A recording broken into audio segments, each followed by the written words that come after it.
naxina simnaxina anon no gonno yal in Yesu Christa. Donc au pog non pasteur eben François Thiaman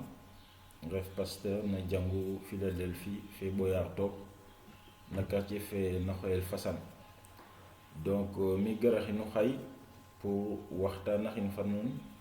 no ke farna na fa lay fe no yaloxe. Donc xay koy ken buguma o waxtanit te refu o jàpp o mbeqonge roog. Donc jàpp o mbeqonge roog. Donc xay i ɗeetin kama bibalale pour i mbago o comprendre o mbeqonge ne andoona yee en tout cas te roog a xoya in pour i mbago njaɓin. Donc i ɗeetanga na Matthieu 22. Donc Matthieu 22 ke xotitna verset 37. Donc xay i nga meke ye Yesu ka lamtel a lamtel kebil ne moƴna o magin no kebil ke. Donc keke te refu keta tontoxna o tontaxole ten koy teno i njangit ka parce que no tontaxole ten o xeene a jega mayu ke andoona yee te refu keta fofna ndiki te i njem kayo o ɓaal bo nga xaro en tout cas o yaaloxe a bugu o lay fa in teen xay. Donc i ɗeetanga ke refu ke Yesu a tontooxna manam kete lamtena te refu ye kebil ne xupna no kebil ke te lay Yesu a doona ye xano fex o yaaloxe roogof no xeeño fop no laawo fop fo na xalaato fop ten eetu no kebil ke to ten refu ne moƴna o magin neeke refu ɗikandeer ne nan na fo ten xan o fex o kendof nen a xooxof no kebil ɗik kene kebil ke fo duleer we fop a saxu. Donc Yesu a lamte ndax kebil ne moƴna o magin no kebil ke a lay xay o fex o yaaloxe roogof no xeeñof fop no laawof fop fo na xalaatof fop so a cooɗito ɗikandeer a lay xay o fex o kendof nen a xooxof koy a lay no kebil ɗik kaaga a laye kebil ke manam ke binena kama bibalale fo ke duleer we a layna a laye no kebil ɗik kaaga te ta saxu. Donc ça veut dire ka fi we o motananga kebil ɗik kaaga donc pratiquement waxe fi'a ke a bibalale en tout cas a cungtang wala ke roog fa xooxoodum a cungtang. Donc ka i ɗeet ka koy parce que roog oxe xoya ina laye fexi o yaaloxe roogof a jega ke a bible layna in na roog parce que roog ka fexa in a bible lay a lala in aussi neta fexitna in i ɗeetangayo na sang na safele sang. Donc o saaru daɗkandeerole no ko xotitna o peng xarɓaxay fo ɓeta fa lengandeerole Jean 3:16 keke te a bible a layoya in ka laye yaam roog a fexa adna fe bo a ciit o ɓiyo leng kut o nqeta jegna ndax oxu gimna no ten sankoox ke muk na ndax ta jeg o ñoow o fagkeerole. Est ce que nu naatitye ka laye yaam roog a fexa adna fe manam roog ka fex adna fe a lay no mbeqonge ne andoona yee te fexu adna fe koy a taxa ta ci'it o ɓiyo leng kut o nqeta jegna. A refanga na tubaab ka laye Dieu a tant aimé le monde qu'il a donné son fils unique afin que quiconque croit en lui ne périsse point mais qu'il ait la vie éternelle. Manam roog a fexooda lool a aimé tant wala a tant aimé le monde kaga yo da layo. Donc roog ka fexood adna fe lool bo a ciito ɓi o leng kut o nqeta jegna. Donc xarota bugg o lala in ka bugg o lala ine o mbeqonge roog a fexna a in a laltaan na Yesu. Donc roog a fexa in nda o mbeqonge te fexna in a laye no leng te ta laltun te ref o ɓiyo leng kut o nqete jegna anone ka xotin ci ina in. Donc ça veut dire a refa nga yewu fa xodof o mbeqonge roog a fexonga buga o bénéficier orten manam buga o yegin buga o ga in o buntule te refu a yeesu. Donc o buntule te refu a yeesu o buga nga o an o mbeqonge roog a jegna nawo o buga nga o an yene ne roog a jegna nawo o buga nga o an xeñ le roog ne te nan na nawo. Donc o buntule te refu yeesu parce que te citu to ino yo te ciuni ino winwe andim mama o refo o fena nan gilo xam foga noxe andona ye no we andona ye te taxu roog a ci a in o ɓeem refna yeesu te taxu itam yeesu ten a gari dana adna fe a jangin so amutan ki tax ina taga manam a xon na croix a xona nong a xona naam nda kaga koy tafi anonga il faut que jabin o jabangan koy o sogo rok no mbeqonge roog o sogo commencer ñowa ke andone te refu manam o ga'a o ndamonge roog o ga'a roog a jala no ñowole o. Donc roog a fexa in comme nita laytuna yaam roog a fexa adna fe bo a ciit o ɓiyo leng kut onge te jegna te le ndax oxu gimna no ten sankoox ke na ndax te jeg o ñoow o fag keole. Donc roog ka deka in o ɓay na yeesu waxe ga te taw xa inom toxid no ke etna o njang te leye xan o fex o yaaloxe roogof no xeeñof fop no laawof fop fo na xalaatof fop.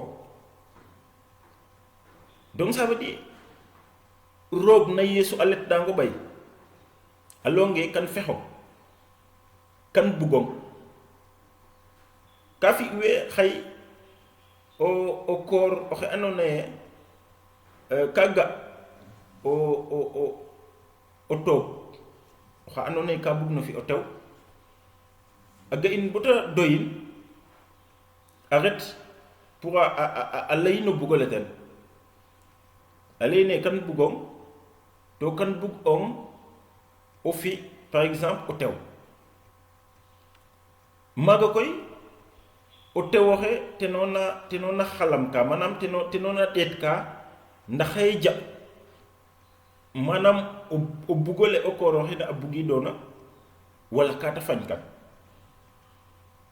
Donc naga taxetu itam na yeesu manam roog na yeesu te ta ɓernitu pour a garit a laya ine kan fexa nuun a xoya in ndax i ndok no mbeqonge ten manam ndax i mbago njeg nxiɓor fo ten parce que o fes a garidanga a layo o tewe kan bugong nxiɓor waga fule o jeg tant que o tewoxe fa xooxodum laye ye i mi itam bugaxo. Donc nda automatiquement yu andona ye a pare a ba leyne i na waxtu faga ko ga'a te dal fo jeg manam no yiif te dal fo jeg ke xibna aden automatiquement te dal fo jeg ke xibna aden ta fi we o lengoxe ka rok no xeñ le no lakasoxe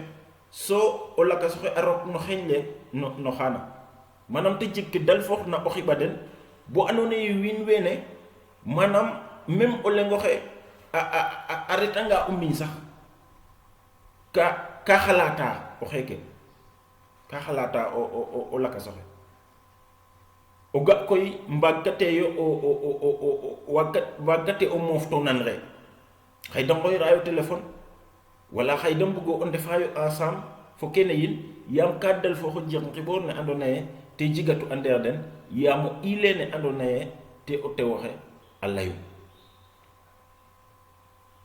nanga yo taxet tu itam na yesu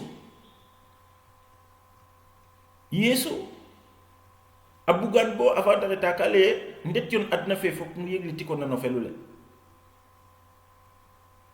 manam a xoytalen ta xoyta nigi koy wo fa xoxo dof a refa ngaye jaba o xoyele yesu a xoyan o jaba ngan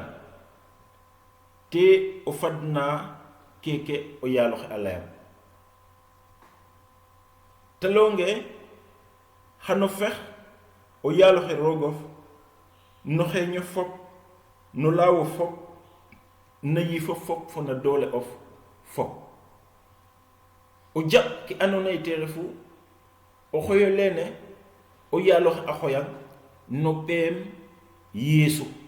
parce que na yeesu te ta ɓeertu pour a gar ndaxa xoyong ndaxa xoyong ndax o jaab ki andoona yee te refu o mbeqonge ta fexonga o mbeqonga yo koy waagino o ñow tank layiro a yeesu ye tank layiro a yeesu ye jaɓaam o xoyole o xoyaxam jaɓaam o fog no daal bewe wo jaɓaam o reef a cang na ke wo tank fi'iro kaaga waagiro o jeg nxiɓoor fa roog comme o tewo fo o kooroxe rek kan jëfandiko o taake yi an na pour mbaago o ndamo ndik ke i ne'aayo o ga'anga o lay o koore o tewe kan bugong ta layonge bugirong nxiɓoor moske o jeg andeer nun tank laye moske jeg nagati demo otu tank layo a yeesu ye jaɓaam garidi no ñowes so fas yene o genoox no reef a cang na ke ten waagiro o jeg nxiɓoor fa roog waagiro jeg nxiɓoor fa roog donc yeesu refu o buntule parce que maaga rooga laltu o mbexonge ten ale roog a fexa adna fe bo a ciito ɓiyo leng kut o ngete jegna donc ça veut dire o ɓiyo ngaaga andoona yee mete no ta laltu o mbexonge ten maaga o waago o reef pour waago rok no mbexonge roog a fi'angan koy o roktanga na yeesu koy xeeñ le roog koy a dal fooxum o wettooxen o ga koy o dal foox o jeg nxiɓoor fa roog manam yiif le wo a dal fooxo xiɓoor fo yiif le roog koy maaga koy te o soogka o waago comprendre it o mbeqonge roog a xoyta parce que xayo ga ne roog a fextonga i naaga yo layaayo o mbeq ndaa no saaxo lengole o mbeqonge roog a ne'a in i mbaagirano an ya andoona yee in fa qooxood in i ñoweeyo o mbeqonge roog a fexna in manam wo il faut d'abord o jeg nxiɓoor fa roog bo ga a roog ne ta fextonga o ga a roog ne ta wettantonga xeñ le ten o ga a roog ne ta laabiritna na wo o ga a roog ne ta faaxitna na wo fo itam o ga yéene ke roog a jegna na wo kaga nxiɓeer ne o jegoona fo ten te noon lalkango ten o soogo anda ye ndike roog ka ñowa ndike no ndigil roog oxey meen ga inum parce que ka ja iim o xoyole ta xoyaxama no ɓeem yeesu nda maaga koy xayo ga xeeñle roog xayo ga a roog o mbeqo nge te jeg na xayo ga yene ne te jeg na nawo xayo ga ten fa xoodum ka ret bo a leye manam sax ko ka fi atang ne no ɓeem koy o ñëwanga koy o mbeqo ngeene o mbeqo nge roog koy o mbeqo ngaaga koy teno te leyange fato fex koy ndiiki o kendof nena xooxof in i mbaageyo o kiin sangum xay i mbex rek no xalaat in ke i yaakaarna ye te refu o mbeq te i mbi'aayo lay i mbexa a diw ndaa o mbeqo nge motna te refu o mbeqo nge roog to o mbeqo ngaaga il faut que o ñëwin pour o waago andin parce que il faut que o ñëw wo fa xooxoodof o ga'ood ne rooga fextoonga o ga'ood ke rooga yéene onga o ga'ood ne rooga faaxit na nawo kaaga il faut que o ñëwin o ñëwangaan bo ƴut koy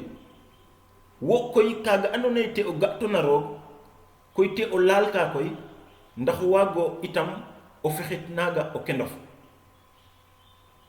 te taxu yeesu a layonge no ɗik kaaga fop a diƴooxu parce que o layanga a rooge ii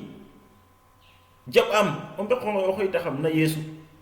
automatiquement xiɓoor a del fooxo jeg o commencer koy ñëwa kam o mbeqonge roog o commencer ga'a a roog te jala kam o ñoowole wo o commencer ga'a a roog te fi'a o commencer wala o ñëwa comlaan ka andoona yee a ngidwaagirano ga ka andoona yee wiin we a layoogangaango ten peut-être o layangaan wiin leŋ we mbaagirano ngim parce que refee ka andoona yee ka ga'el fo a ngid ndaa wo fa xooxoodof wo fe layna a yeesu i xayo ñëw tigaaga soo koy o sogo waago ga o mboqango roog a jeg na koy roog a layonge koy maaga yo ta laytikange koy kene o ga'oona koy na mi koy fi'a neen lakas we ñowi naaga fo lakas we manam référence fe no mbeqonge te refu a roog fa xooxoodum na roogo i mbaagu ndet nga ne rooga nan na so in fa xooxood in koy roog a dal fooxo supta in parce que wo ga'anga ne rooga nan na xayo ga wo fa xooxodof xayo dal fooxo suptu il faut que suptu parce que waagiro gar bo ñëw o mbeqonge roog bo ga ne rooga nan na so wo fa xooxodof o tourner o continuer o ñëwaake o ñëwogoona non il faut que a suptax maaga yo tena taxa automatiquement wo ko dal fooxa o suptu o dal fooxo suptu o leng lay ke ango ten wo ona jeg kata o bugole pour suptu parce que ka jeg ke andoona yee ka ɗas'u to ndiiki wo fa xooxoodof comprendre ta xeeñle roog comprendre ta o mbeqonge roog a jeg na nawo o mbeqongaayo koy tenona moƴan kang ku refna koy o ga o dal fo xo suptu koy o bugon nan koy nena roog teg te ye xayo refa roog waagiro refa roog parce que o kiinooxo fo c'est vrai ndaa koy xayo bug ciko kene o ga'toona na roog wala ciko kene roog a lalonga wo fa xooxoodof o bugo laala den na pexe yiif te du le andoona yee te o yaaloxe a cooɗong ndax yiif leene manam a ref na wo yiif leene andoona yee te xiɓong fo ten so o dal foox koy o commencer koy o jega a suptax koy fexeya ne o nantoona fo o yaalof ne o nantoona fa roogof so koy kaaga koy o bugino lal wiin lakas we o fex wiin lakas we ne andoona yee wo fa xooxoodof naaga yo roog a fextong donc o caabule no reefa roog kaaga yo te taxu yeesu layonge no kebil ɗik kaaga a leye douleur we fo kebil ke teno ta diƴooxu ke adoona te refu ye o xoyole roog a xoyang no ɓeem yeesu lay ye ii o leyenga ye i o dal fo xoro kamo mbexonge roog o commencer ga a roog te jala kamo ñowole o commencer ga a roog te wektanong xeeñum alla longo xe te refna so koy wo o ga a suptaxa dal fo xo jeg koy na saasi no ñowole wo so wo kaga o ga onana roog koy ko yene an win lakas we ko yene an lakas we to kaga o ga onana roog o buga ngano fi ke bil lakas ke fop xayo fexe yana o ñewtona a den parce que bon guut kiro bon seet kiro bon maɓan kiro o kiin bon a jega mayu ke andona ye ko ga ka ta commencer ci ko kaga a commencer a mbatayo na wo parce que ke o ga tona na roog teno waralun donc no ke andona ye te refu no ke rooga xoya in te refu i njaɓ o mbeqonge ten te lalna in na Yesu Krista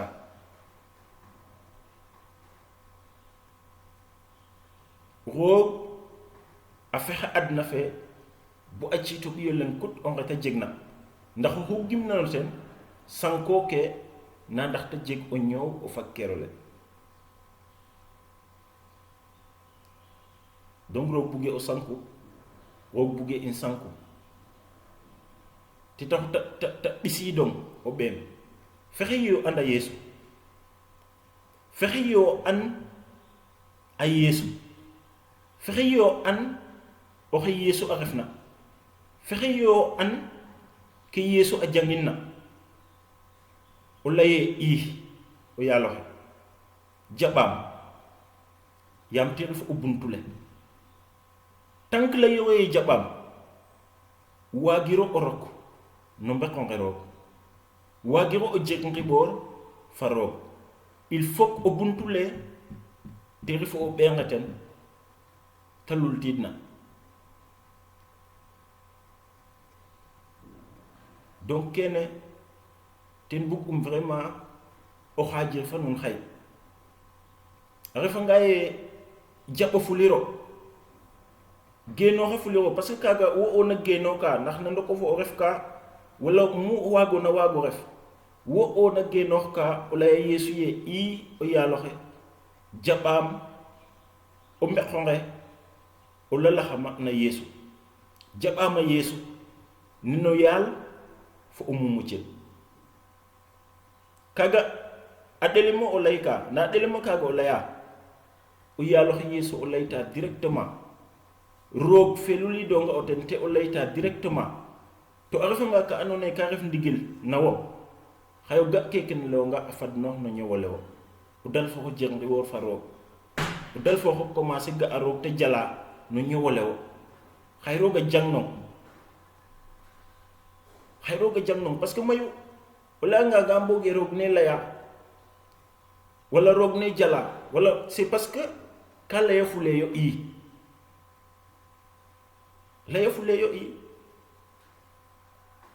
parce que oxe andona ye ka gara looge kan bugong o leyne bugirong o xaaga waagiro ku ta jeg na jeg itam waagino o ñëw fo ten voilà nda oxe leyna ye i koy o xaaga te refu oxe andona ye teno na ñaaƴkel teno na takkeel teno na fi kanguloog teno na garit ka a gen fo oxe ne leyona ye kan bugong naga refta itam wo fa xooxodof wo xelu laya rooge i o layanga a roog i roog ten fa xooxodum xaya garid na paxe yiif tedule ten a dal fo xo jeg ngiɓoor fa wo so koy o sogo ga'a te jala o sogo ga'a te fokatong na xooxum o sogo ga'a te ñaaƴa fa wo o sogo ga'a te jala fa wo o sogo ga'a o ndamonge roog no ñowole wo donc fat i njaɓ o xoyo lene o yaaloxe a xoya in yasam o yaaloxe a barke a nuun a barke a in fop to en tout cas a damta in no jirle ke andona ye te refu coronavirus ne madna o xañta in poka tax ke o yaaloxe a barke a nuun nuun fop no gonna yalla in yesu krista amen